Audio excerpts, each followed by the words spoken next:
magpakailanman. Purihin ang Panginoon, siya'y ating pasalamatan sa pagsasama at pagtitipon ng kanyang mga anak. Pagmamahal sa Panginoon ay simula ng karunungan. Ang kanyang kapuri ay manatiling magpakailanman.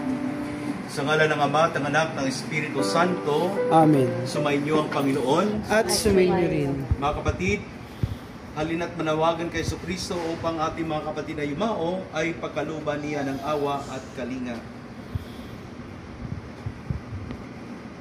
Panginoon, ikaw ang daan, katotohanan at ang buhay. Panginoon, kaawaan mo kami. Panginoon, kaawaan mo kami. Nalalaman mo ang bawat laman ng aming mga puso. Kristo, kaawaan mo kami. Kristo, kaawaan mo Panginoon, kami. binibigyan mo ng pag-asa at kapatawaran ang lahat ng mga nagsisisi. Panginoon, kaawaan mo kami. Panginoon, kaawaan mo Kaawan kami. tayo ng makapangyarihang Diyos, patawarin tayo sa ating mga kasalanan at patubayan tayo sa buhay na walang hanggan.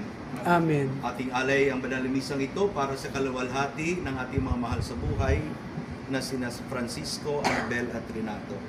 Manalangin tayo. Maraming makapangyarihan, ikaw ay mawain at papapatawad kailanman. Kami lumuluhog para kina Francisco, Annabel at Renato na iyong tinawag ngayon upang iyong makapiling. Pakundangan sa kanilang pag-asa at panampalataya, may atinawa sila sa kanilang talagang bayan at magkamit taligayang pangmagpakailanman. Sa pamamagitan ni Jesucristo kasama ng Espiritu Santo, magpasawalang hanggan. Amen. Tayo'y magsiupo at makinig sa mga pagbasa.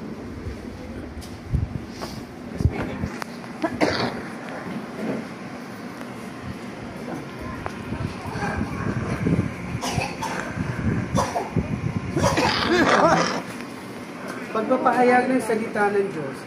Ang unang pagbasa mula sa